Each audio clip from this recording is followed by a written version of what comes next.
What's up, guys and goddesses? CoCo here. I'm here with, this is season 3, episode 18, but this is one of my transparency podcasts. It's like, what's the tea, you know? I felt like I needed to expand on I needed to expand on a comment that I made in one of my recent What's the Tea episodes. I feel like people expect for spiritualists to not go through nothing. Like, we supposed to always be high vibrational. We supposed to not go through anything negative. We just supposed to be, perfect. What some people fail to realize is that, especially doing what I do, like connecting with the collective, I not only deal with my stuff and the people that I deal with their stuff, I deal with y'all stuff too. Where I was speaking about me, and not even just me, but it was about me, but spirituality as a whole, especially for people who are empaths, readers, oracles, psychics, and they're in the limelight. Not the ones that aren't in the limelight so much as the ones that are. So I wanted to speak about all of the different things, or some of them, that I have noticed on my spiritual journey as someone who is an oracle or a medium for Spirit 2 collectives. Right now, what came to mind is that I heard somebody say that people who claim to be reading for collectives are just reading for themselves, and they were saying it in a way that was trying to degrade the spiritual work that some readers put in as being a encouragement or informant for certain collectives. It was like it seemed like this person was taking a shot at people who speak to the collective and speak for a collective. They said things along the lines like, I said what they said. They said along the lines like, you're not reading people, you're reading yourself, which is true to an extent. It's most definitely true, because we are a collective, and a lot of the times you are reading for collectives that are within your energy at the time. And a lot of readers can read for other collectives, no doubt, but you really read, I don't want to say you really read, because it's different for different readers. Different readers may only read for collectives that are in their energy, and there are other readers who are more elevated who can read, any collective's energy. So I feel as though if you want to find a reader, and I keep saying reader because it's like the most common term of it, but I don't call myself a reader. I'm not a reader. I do read energies, I do pay attention to them, but that's not who I am. That's not what I do. But if you want to find a reader, an oracle, a medium, spiritualist who is in alignment with you, then you're going to, especially if you are in like a lower vibrational energy, and you're going to find these readers who always pick up on dark magic, black magic, third party situations, and twin flames and things like that. But if you want someone who is like me, an oracle or spiritual advisor, I do pick up energies that are like me, but I pick up more of the advice on these energies, the advice on how to conquer these energies. I speak on the energies in order to let you know that this message is for you. That's like your confirmation, so to speak. So what my task is to help you to elevate through low and lower vibrational energies, entities, and situations. But if you want to connect with energies that are on the same level with you, then those are the readers who always speak about what I mentioned earlier. But if you want people who are on a level in which you are trying to grow to, you're going to have to start listening to the readers who speak about wealth all the time, or love connections all the time, because that will help you to raise your vibration, whether you're in that vibration or not. Whether these messages apply to you at the time or not, it's going to help you to raise your vibration. It's going to help you to, like, you know, cultivate these hopes within you that, okay, this is out here for someone. I came in contact with these messages for a reason. It may not be my story now, but it may come to be my story. Or, you know, it just may be for motivation. You don't always have to listen to speakers speakers who are trying to deliver you a message. It may just be for comfort. It may just be for, you know, elevation of it, make you feel better. You know, it may be for information or entertainment or whatever the reason may be. So saying all of that to say, now I want to get back to my point and hitting the record button. So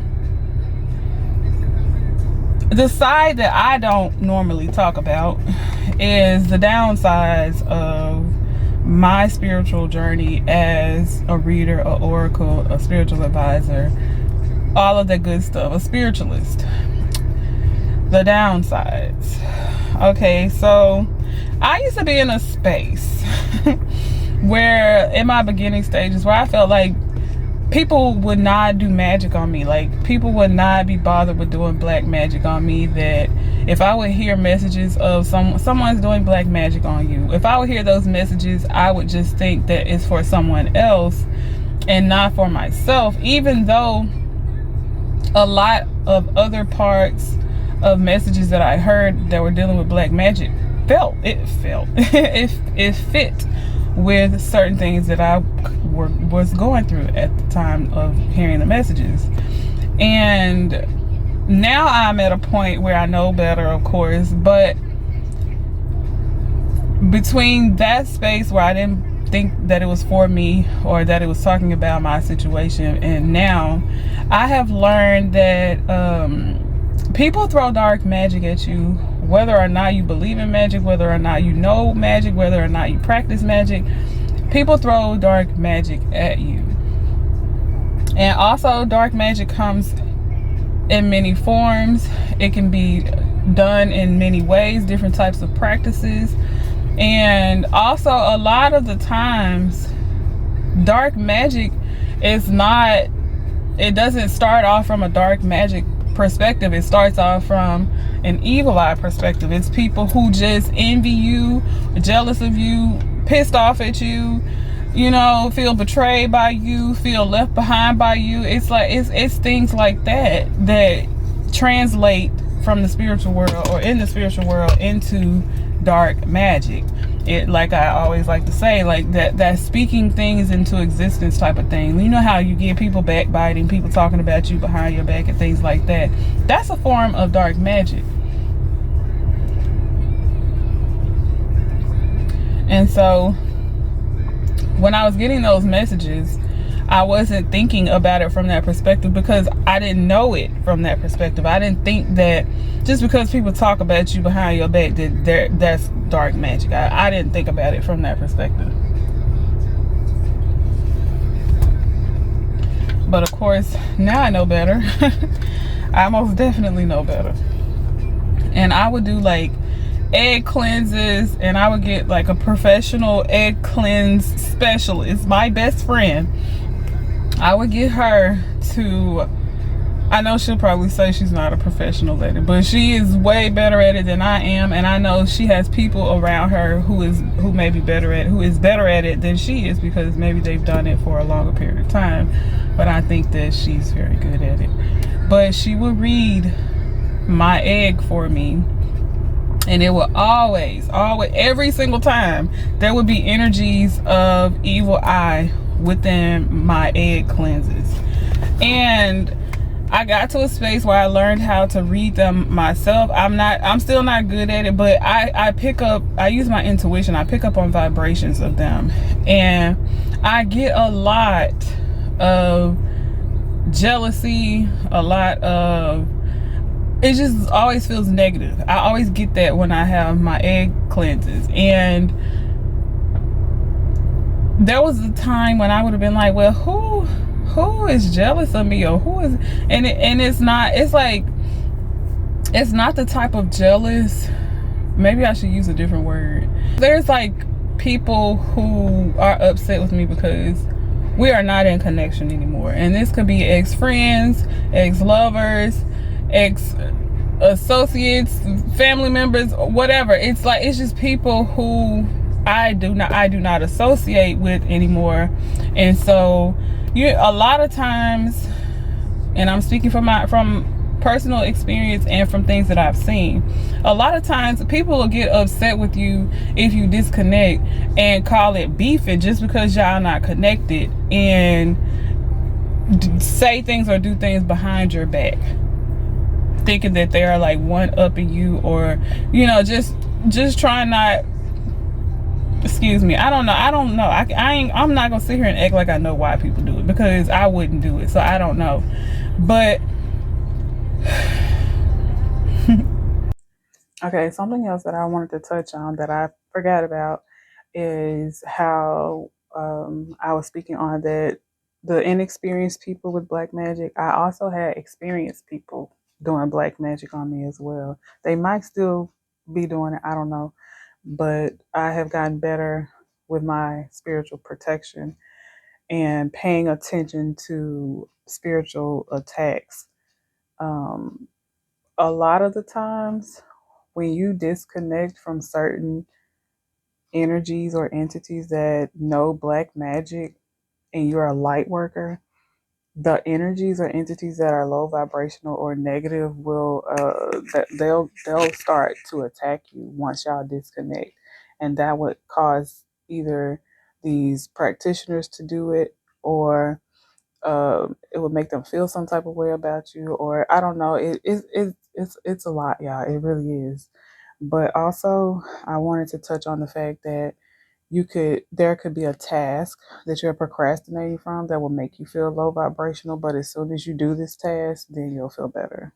So yeah, back to the message. I'm gonna tell y'all something. This is hard for me to speak about because I don't speak about myself, and y'all probably have discovered this about me from different transparent what's the tea messages that I've delivered, that I get uncomfortable when I'm being vulnerable, when I'm speaking about myself. And so I start to stammer. I start to get, when I'm speaking, I start to like really think about what I'm saying or what I'm going to say, and it causes me to get sidetracked or whatever. But anyway, I'm just gonna talk, I'm just gonna let it flow, and it's just gonna flow how it flows. So like the type of people, some of them, the type of people that I used to be in connection with, especially when I was lower vibrational, were the type of people who talked about others behind their back. Even in my presence, they would like talk about others behind their back. And me knowing that they did that for other people, it gave me like a foreshadowing of how things would be if we ever got disconnected. Like I know for a fact, it's like certain people I know for a fact talked probably still to this day talked about me behind my back, because that is a part of their character, that's a part of who they are, and that is a form of dark magic. And like I'm saying all of that to say that I feel these things in such an immense way ever since becoming deeper into my spirituality, because I pay attention to energies now. Like I could be feeling good, and then suddenly there's like something that puts me in a bad mood, puts me in a bad space, makes me feel depressed, makes me feel like, you know, makes me deal with like body dysmorphia, because I did used to be overweight. And it's like sometimes I look at myself, even now I look at myself and I don't see who I am right now. I see who I used to be. And I know that that's in part because people talk about the old me. People talk about me as if I am who I used to be. I will never say that I was perfect. I'm not even perfect now. So I know that there are people who speak of me in a low vibrational light because of who I used to be or how I used to be. And that causes a lot of negative energy to come at me, because I am in a space where I connect with those energies. So I have my lower vibrational moments. Well, I'm not going to say lower vibrational, but I have my moments when I have to work extra hard to feel good or to connect with high vibrations because of all of the energy that comes at me. And it's not even just connections from my past, it's connections from people's past, present, and future who I deliver messages to as well, because energies of negativity don't want upliftment. They don't want encouragement. They don't want people motivating nobody. They don't want nobody feeling good. Energies of negativity want to become its own collective. And so I have to deal with my own stuff, and then I have to deal with, I'm saying I have to, but I don't. I choose this, but you know, I'm just making sure y'all know this is a choice. This is what I choose to do. It's not something that I feel like I have to do, but I have to deal with other people's stuff as well. So I have to cleanse myself, protect myself, not only from energies and entities caused by my own life path or whatnot, but also other people's life path. So saying all of that to say, the downsides of being a spiritual advisor, being a reader, an oracle, a light worker, someone who works towards the upliftment of others, someone who wants everyone to find high vibrations and stay within them. I have to deal with spiritual attacks. I have to deal with emotional attacks, mental attacks, physical attacks, financial attacks, relationship attacks, like confidence attacks. Like, I deal with a lot of that stuff that everybody deals with on a normal basis anyway, but amplified. And I felt like I wanted to get on here and speak my truth about it, but I'm always tell y'all when I don't feel comfortable, but I just feel uncomfortable. I feel like I'm making this about me, even though this is about me. This is my podcast. It just always feels wrong when I'm speaking on my podcast about myself instead of using it to help others. But the flip side of that is I know that this will help others, because I know that there are other oracles and readers and light workers. And even if you're not a spiritual person, but you are someone who is motivational or who wants to uplift others, it's the same thing. You don't have to be a spiritual person for you to be a light worker. You just have to be someone who cares about other people. You got to be empathetic. You got to be, you know, a humanitarian and all that. Y'all know, you get what I'm saying, all that good stuff. So I know that this message will be helpful to other people. Oh, I flipped the camera. But so where am I don't know what else I wanted to say. I thought about going like into depth I felt like Daffy Duck right there. I wanted to go into depth about the type of spiritual attacks that I received when I was naming like spiritual and physical and mental and emotional and all of that. But I feel like they're all self-explanatory. So what I will say is, I'll just speak on, this is selenite, just so you know. I grabbed this to encourage me to keep speaking my truth. This is a very cleansing and healing crystal, so you might want to connect with selenite. But it seems like I always get a piece of selenite when I'm doing a what's the tea or my rose quartz, one or the other. But anyway, I feel like now I done spoke about all of the stuff that what I feel like the downsides of spirituality are. Now I want to give advice on how I handle these vibrations, these situations, these attacks, and all of that. So in the beginning, I can't lie, I didn't know what to do. I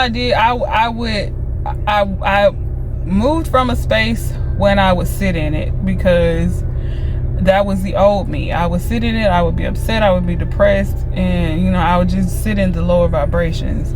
Then I got to a space where I would totally ignore I would totally ignore feeling bad and just feel good, focus on what I could feel. I would just focus on what helped me feel good, which I do. I still do that now, but now I do work with that. Now I make sure I meditate every single day, even though it get hard to stick with that routine, because when you feel bad, meditation don't be on your mind. Like, you feel bad, you don't want to meditate. It's like, I don't know, especially coming from a space where I had to discover meditation on my own. Like, it wasn't something that was instilled within me. I had to learn it on my own. So I dealt with things. I didn't deal with things. I just ignored things. I ate my feelings. I drank my feelings. I talked to Mary about my feelings. If you know, you know. But it was just like, now I'm learning to, or I've learned to, gosh darn it, I threw myself off with it. But it's like, now I have learned to deal with my feelings, deal with learning the difference between what I actually feel and what someone is actually projecting on to me. And I learned how to do that by journaling. I journal a lot. I journal so freaking much. And even with journaling, like meditation and journaling, like basically for me, any type of work that you have to do to keep your vibration high is going to be hard, because for me, I did not learn those things. I did not learn that was a way to have to deal with it. That's number one. But also because when you feel lower vibrational, you don't want the vibration of sadness and anger and depression. It don't make you want to do those things. You have to choose to do those things. So I would, like, sometimes my journaling will be a sentence. Sometimes my journaling will be a date.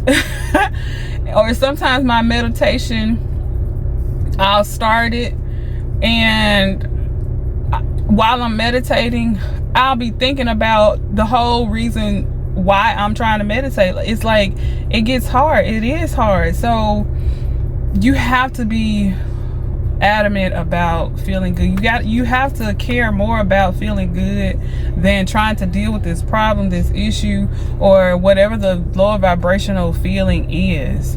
You have to care more about vibing high than anything and everything else.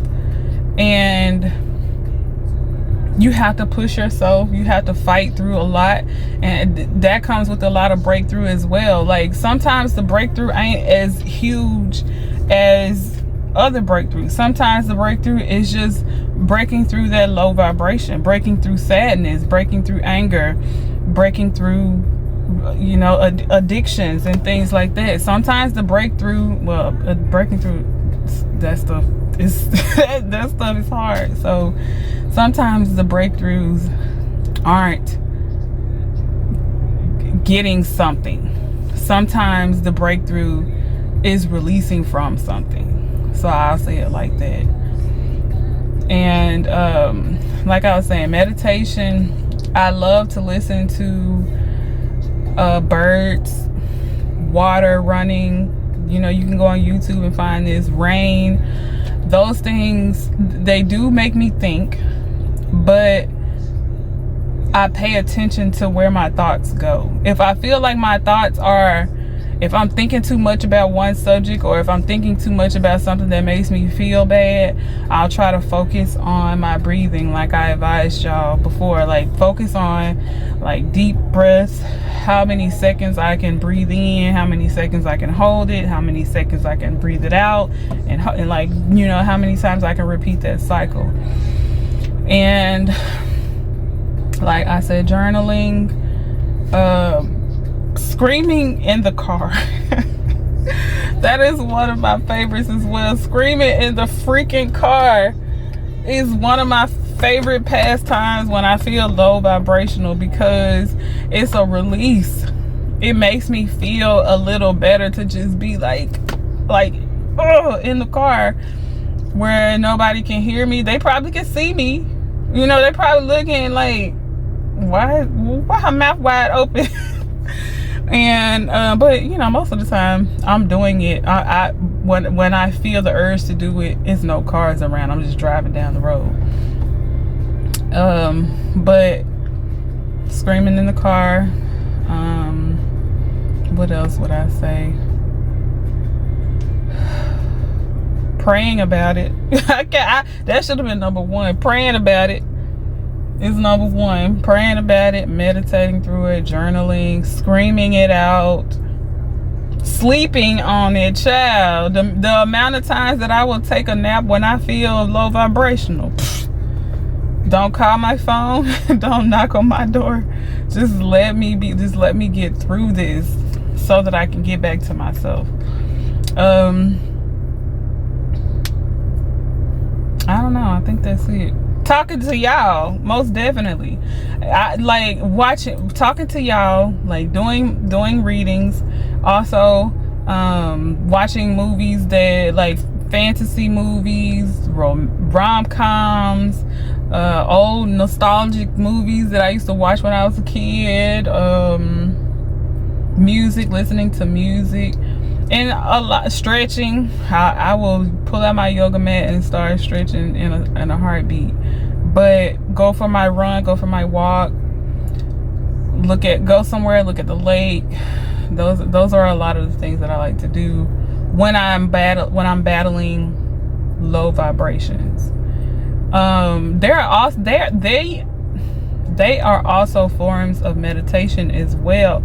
If you find, you know, a practice, or an action that you like to do that takes your mind off of everything, because what I feel meditation is it's not about being silent, because your mind is never ever going to be silent, but it can get to a space where it'll only think about the positive things, or it'll only think about the present moment. That's what I feel meditation is about, being present, being in the present moment, not worrying about the future or the past or anything outside of just being right here and right now.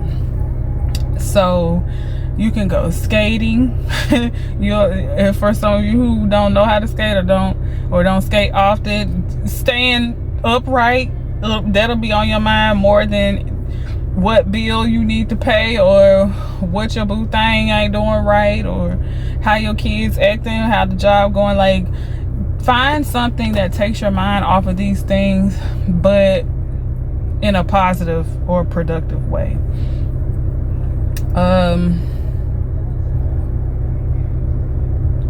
vision boards are helpful as well. Vision boards are helpful for manifesting, but also for being in the present moment. If you create you a vision board, and I would suggest doing one, you know, in a what am I a 3D version, yeah, instead of virtual.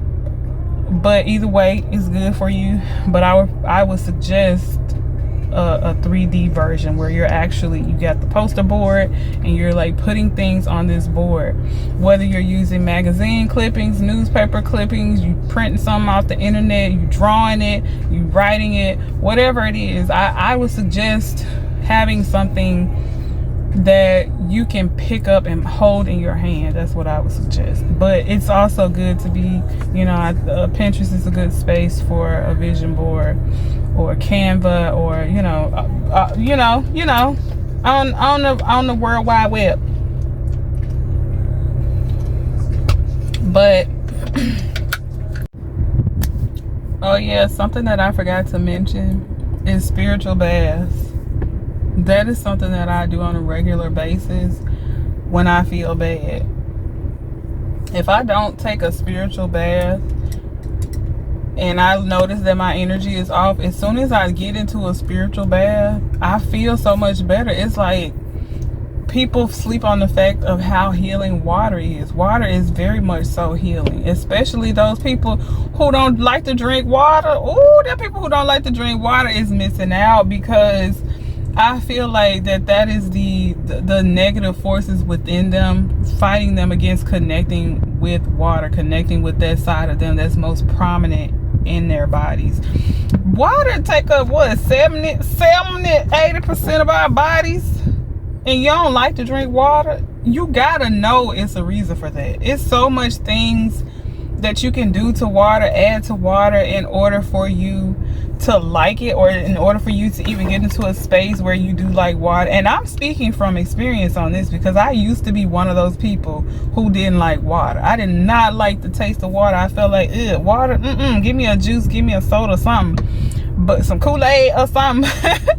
I would even drink milk over some sugar water, over just regular water. But also the sugar water, if you gotta start adding you a little agave to your water. Agave is way more healthier than sugar, but add you some agave, some fruits, some cucumbers.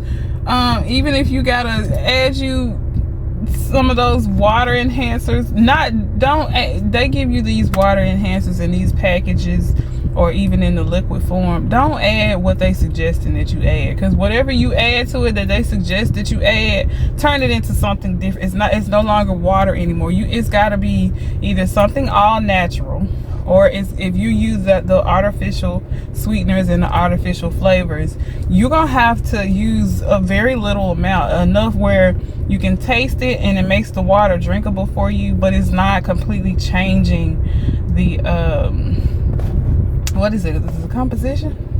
No, I don't know, whatever the word is, where it's not completely changing that it's water instead of Kool-Aid or something like that. So water, spiritual baths and water is very helpful. I already mentioned the egg cleanses. I definitely do those. But when you feel lower vibrational, drink you some water, get into some water, connect with water. Okay, but yeah, so back to the message. Let me see what else. I feel like that's all. I feel like that's all that I wanted to speak on. And I wanted to also let you know that you don't have to do everything alone. Even though you may be independent, or you may be someone who probably does everything alone anyway, you don't have to do it alone. It's not a requirement of life to be independent, because I feel that we are supposed to be, I think that when they had the villages and each one was reaching one and teaching one and working together as a unit, I feel like they had it right then. I really do. But anyway, saying that to say that I know that there has got to be at least one person in your life You may not utilize this person. If you feel like you don't have nobody, then it's at least one person in your life that you don't utilize, that you don't speak to about things that you can. Or even if you want to get a therapist, a spiritual advisor. Look at me trying to drop my a spiritual advisor. Hold up, my eyebrow. Anyway, my eyebrow did not move. Or you want to speak to your pastor, or you want to just pray about it, like write in your journal about it, write a book about it. Somebody need to be a blogger or something, but you don't have to do it alone. You're never alone. You always have a choice to speak to someone that you can trust. It's the Most High is always going to place at least one physical person in your life that you can speak to. Even if you can't speak to them about everything, it'll be someone that you can speak to about some part of your, of your life, of your issues, that will help alleviate some of the stress or the tension that you're feeling. You just have to use your discernment, pray about it, connect about it. If you're not a heavy prayer, but you believe in prayer, I feel like you should start to implement prayer into your daily routine. Affirmations are very helpful. Like I've been saying, journaling. High fucking Drake. The link is in my description box. You can use that for a journal. You can find a journal at Dollar Tree. You can go to Walmart, Amazon, whatever. But journaling will help you as well. But you don't have to do it alone. You don't have to hold everything in. You don't always have to be in fight mode, and meditating will help you to kind of ease out of being in fight mode all the time, because then you'll just be in the moment, the energy of receiving, where you're just being in the present moment. But anywho, I feel like this went on long enough. I feel like I've been rambling. I feel like it's been all over the place, and I don't know, but I do feel like it'll help somebody. So that's enough for me. If it'll help someone, that's enough for me. So make sure you drink your water. Make sure you're gentle with yourself on this journey, because it's not easy. It's not always easy, and nobody said it was gonna be easy, but the journey is worth it. And there's a quote that I always hear: it's not about the destination, it's about the journey. Enjoy where you are now. Enjoy the pathway to where you're trying to get, and that's being present. And keep going even when you feel like you can't go no more. Fight through it, because sometimes, yes, we need a rest. Sometimes, yes, we need a break. But sometimes there are energies, entities, forces that want you to stop because you are so close to some sort of positive breakthrough, or you're doing too much to help others elevate. It's like, fight through it. Sometimes you got to create your own breakthrough. Sometimes, you gotta take it for yourself. But always use your discernment. Did I say? I said be gentle with yourself. Pour into yourself as you pour into others. Yeah, that's my message. I send you all so much love and light. I thank you for being here for my What's the Tea once again. I'll see you on the next one. Love and light. Namaste. Wanna play with me? Got the power, I can turn my niggas gray like 50. Come on, bitch, I just put a million on.